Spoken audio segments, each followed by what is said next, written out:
the sleeping forest, a single spark is enough. A simple friction, a shard of glass under the sun, a passing negligence, and a blaze is born. At first timid, almost invisible, the fire grows, feeds, spreads. Soon it devours everything in its path. What had taken decades to grow disappears in a few hours in a roar of flames. This image of the forest fire perfectly captures the nature of human anger. Like that fatal spark, anger is often born from an insignificant detail, a word out of place, a clumsy gesture, a minor annoyance. But once ignited, it consumes everything it encounters. Relationships patiently built, inner peace laboriously cultivated, wisdom accumulated over the years. Everything can go up in smoke in the instant of an outburst. Our era seems particularly inflammable. Social networks amplify each irritation into collective indignation, transform each disagreement into confrontation. Social polarization reaches unprecedented heights. Debates mutate into clashes. The slightest difference of opinion becomes a pretext for definitive rupture. We live in a world where anger has become a privileged mode of expression, almost a civic virtue. We fly into a rage, therefore we exist. We are outraged, therefore we are right. We destroy, therefore we build. This trivialization of anger conceals its profound ravages, for anger performs a more subtle and more devastating work of undermining. It corrodes the soul of the one who carries it, poisons their relationships, distances them from their deep nature. Like an invisible acid, it gnaws from within, progressively transforming the gentlest being into a bitter creature. Faced with this epidemic of anger, the wisdom of Taoism offers us a different perspective.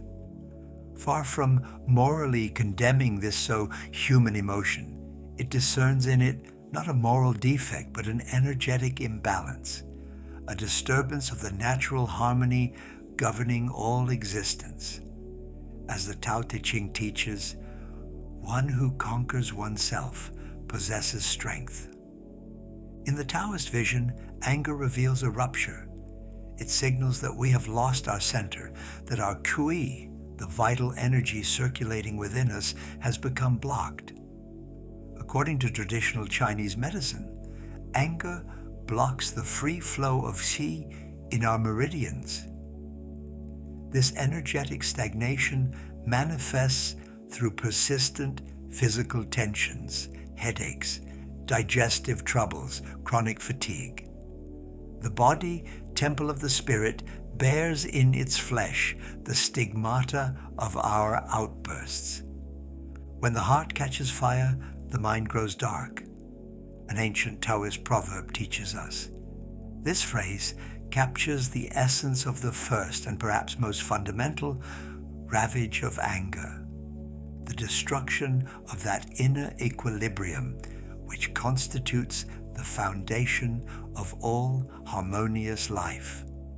Imagine a mountain lake on a perfectly calm morning.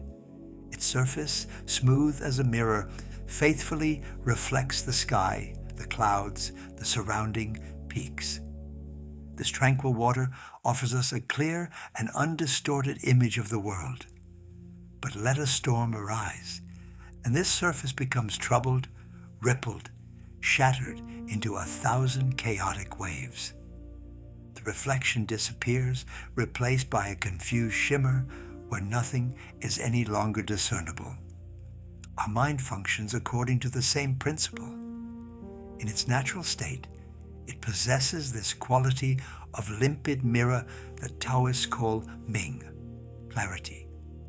This clarity allows us to perceive situations without distortion, to react with accuracy, to make decisions aligned with our deep wisdom. But anger, like that sudden storm, instantly troubles this inner limpidity. Anger triggers a cascade of reactions that profoundly disturbs our equilibrium.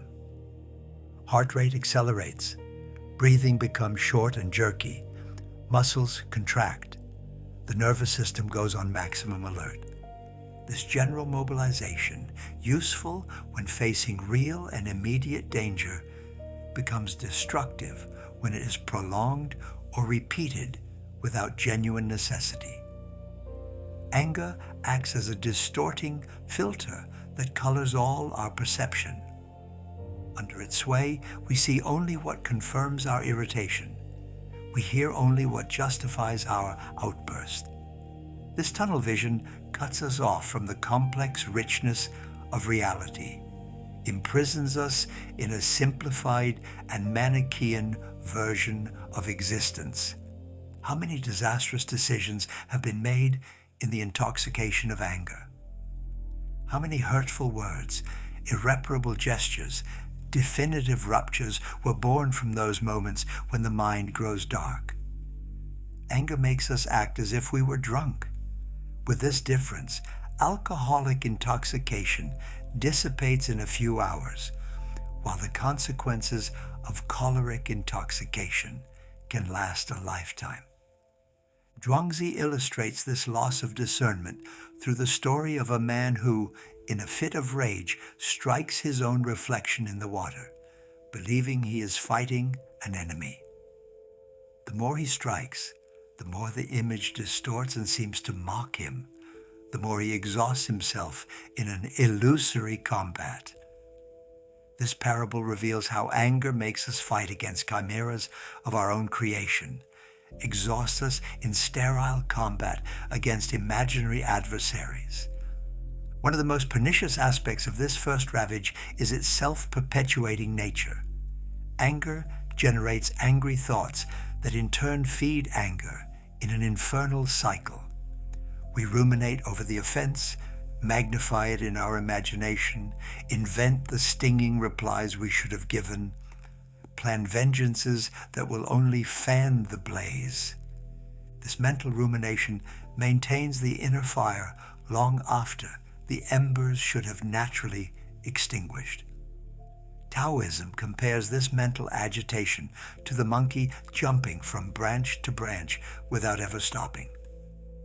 Under the grip of anger, our mind becomes this mad monkey, incapable of finding rest, peaceful contemplation, that quality of relaxed presence characterizing the being at peace. This destruction of inner harmony deprives us of our most precious resource, that deep peace which is our natural refuge in the storms of existence.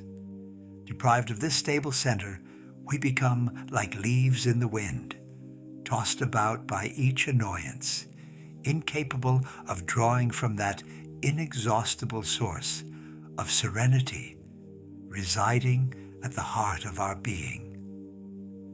Anger severs the bonds that years have woven, ancient wisdom reminds us. This second ravage of anger touches the very essence of what makes our humanity, our capacity to create and maintain authentic bonds with our fellow beings. For if we are relational beings by nature, anger acts as an acid corroding these vital connections. Observe what happens when anger seizes a relationship. Instantly, the other becomes an enemy to fight rather than a human being to understand. This perceptual transformation is striking. The person we loved a few moments before suddenly becomes the incarnation of everything that irritates us. Their qualities disappear from our field of vision. Their faults are disproportionately magnified. Their intentions are automatically tinged with malevolence. This perceptual distortion engenders what psychologists call hostile attribution. We systematically interpret the actions of others in the most negative way possible. Lateness becomes deliberate disrespect. Forgetting transforms into willful negligence. A misunderstanding becomes an intentional provocation. This poisoned interpretive grid progressively contaminates the entire relationship. Anger also has this destructive particularity. It pushes toward escalation. Faced with our outburst, the other naturally defends themselves, which in turn feeds our irritation. Thus begins an infernal spiral where each reaction justifies the next, where each wound calls for an even greater wound. What Taoists call action and reaction becomes a vicious circle that exhausts the protagonists and ravages their bonds. Words spoken in anger possess a particularly devastating power of destruction. Like poisoned arrows, they instinctively target the other's most vulnerable points, reveal their most intimate secrets, exploit their most hidden fragilities. These words, once spoken, can no longer be taken back. They imprint themselves in memory like invisible scars, create zones of lasting mistrust, establish barriers that sometimes will never be lifted again. One of the most tragic aspects of this relational ravage is its contagion. Anger does not remain confined to the one experiencing it. It transmits like an emotional virus. The child who grows up in an angry household learns that violence is a normal mode of communication. The colleague, attacked by their superior, in turn pours their frustration onto their subordinates. Thus are perpetuated chains of suffering that can traverse generations. This transmission of anger creates what Taoists call karmic clouds, negative energetic patterns that accumulate and amplify over time. A family, a community, an entire society can be poisoned by these unresolved angry energies, creating a climate of permanent tension where everyone walks on eggshells, where the slightest annoyance can trigger a major conflict. The cruel paradox of relational anger is that it destroys precisely what it often claims to defend. We fly into a rage because we feel misunderstood, but our anger makes all understanding impossible. We explode because we want to be respected, but our violence undermines all authentic respect. We attack because we feel vulnerable, but our aggressiveness only increases our isolation. This dynamic is particularly tragic in the most intimate relationships. Anger finds there an all the more destructive terrain because trust was greater. Hurtful words exchanged between spouses, cries that terrorize children, icy silences that follow explosions. So many micro-traumas that slowly erode what should be our safest refuge. The Tao Te Ching teaches us, softness overcomes hardness and weakness overcomes strength. This paradoxical truth is particularly verified in human relationships.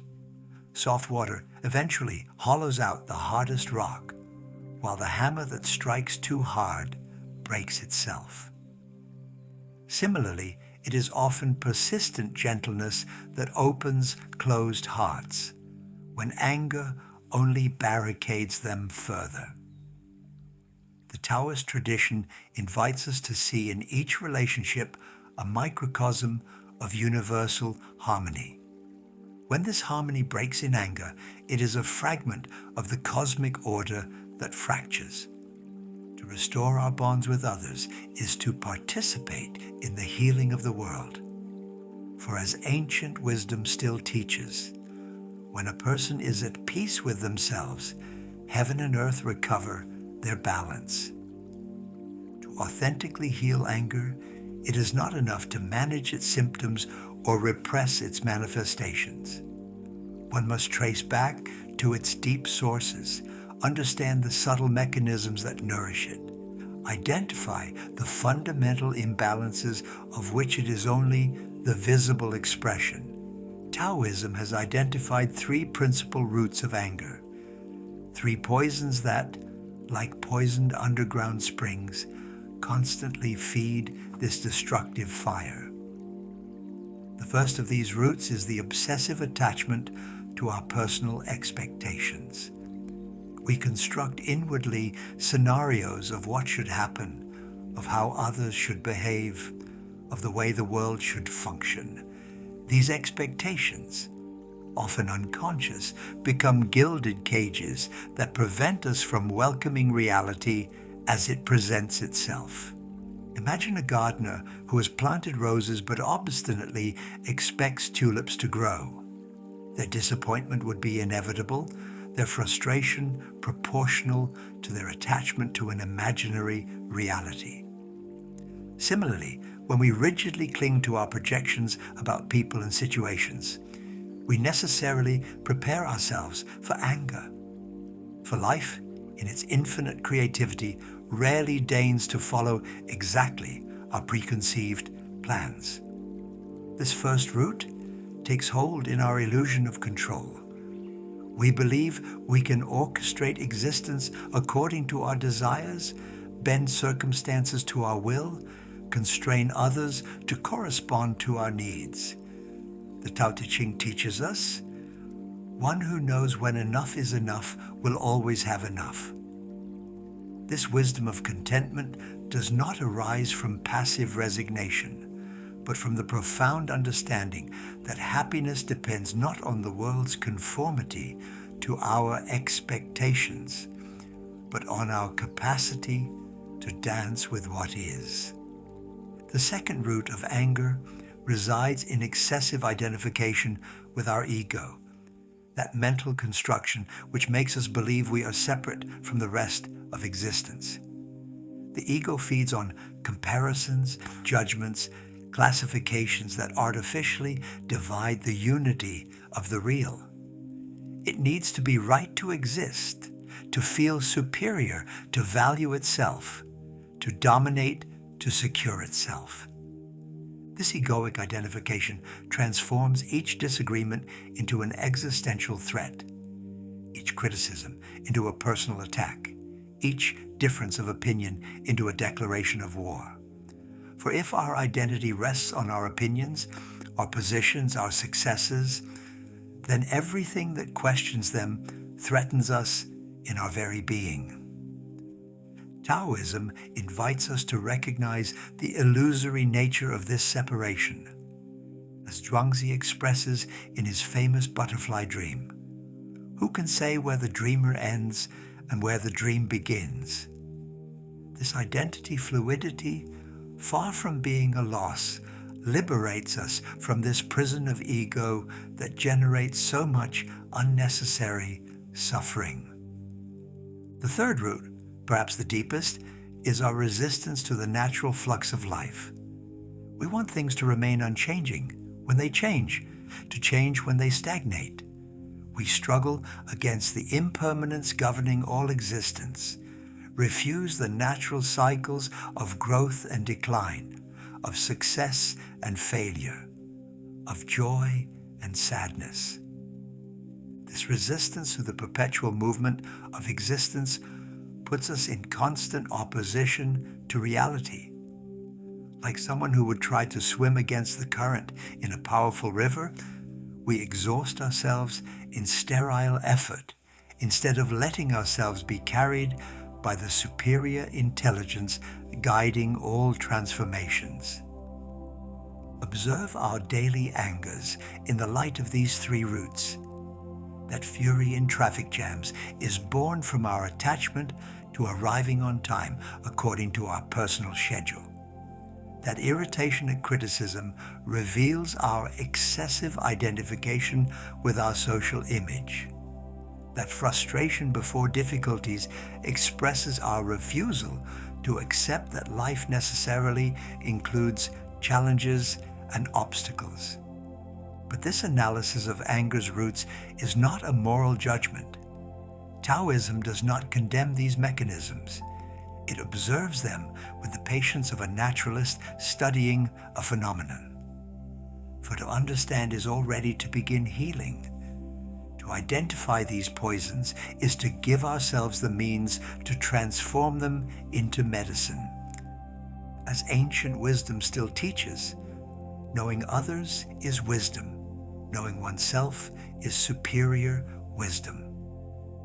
This self-knowledge includes the lucid recognition of our anger mechanisms, not to flagellate ourselves for them, but to tame them, understand them, and finally transcend them in a vaster vision of what we truly are. Faced with the ravages of anger, Taoism proposes a return to the natural principles governing universal harmony. Like a physician who heals illness by restoring the organism's balance, the Taoist way heals anger by re-establishing our connection with the deep rhythms of existence. Unite your breath with silence, Zhuangzi teaches us.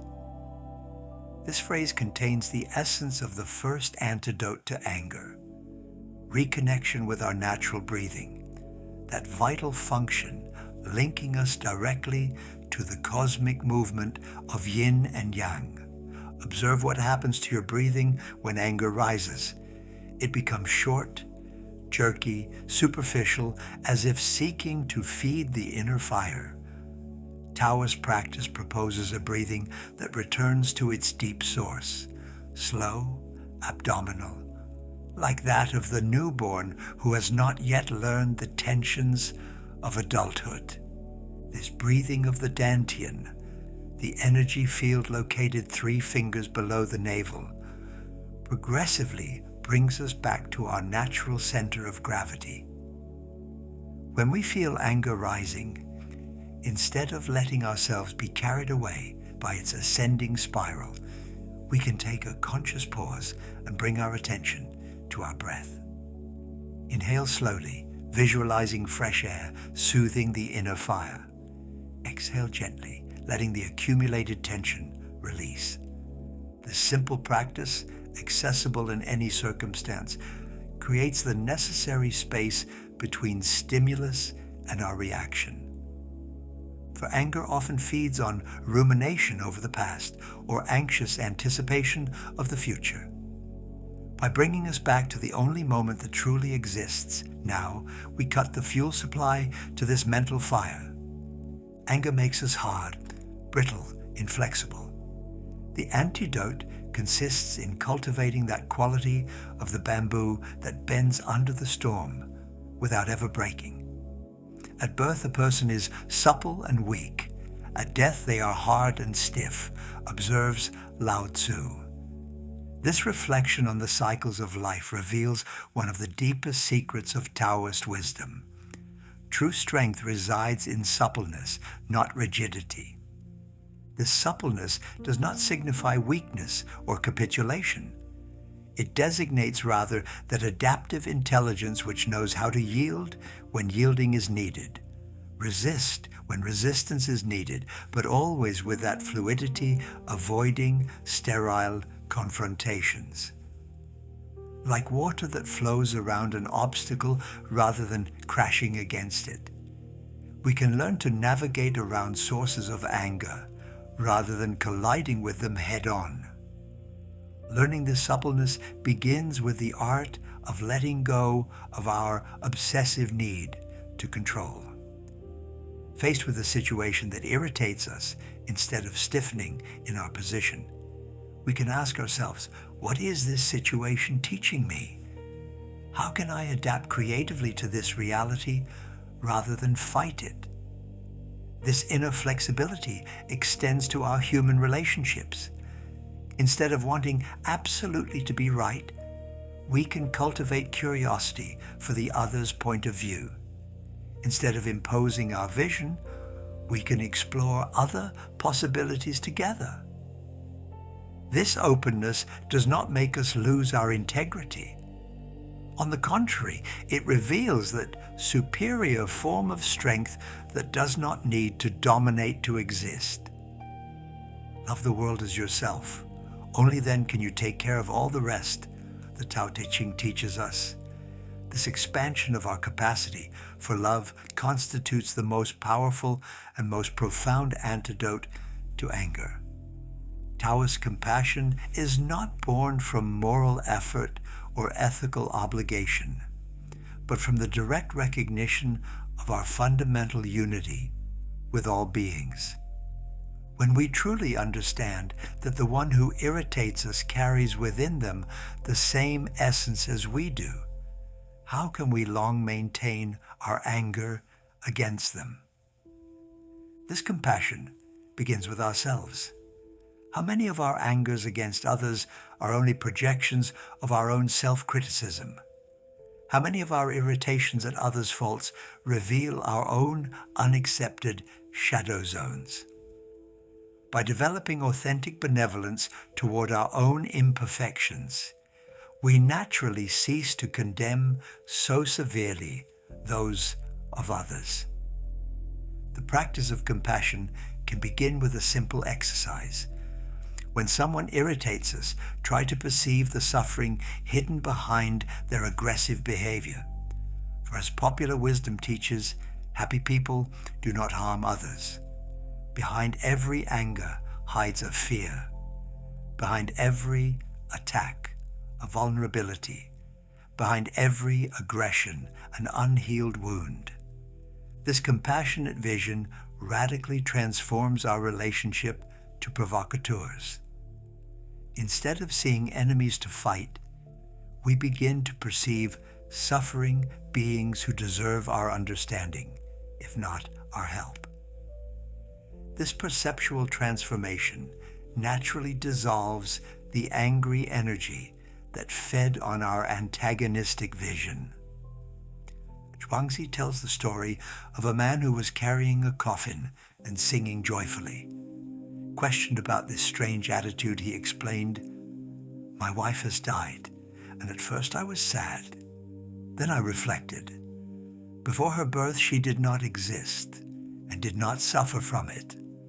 Now she returns to that state. Why should I be sad about a simple return to the origin?"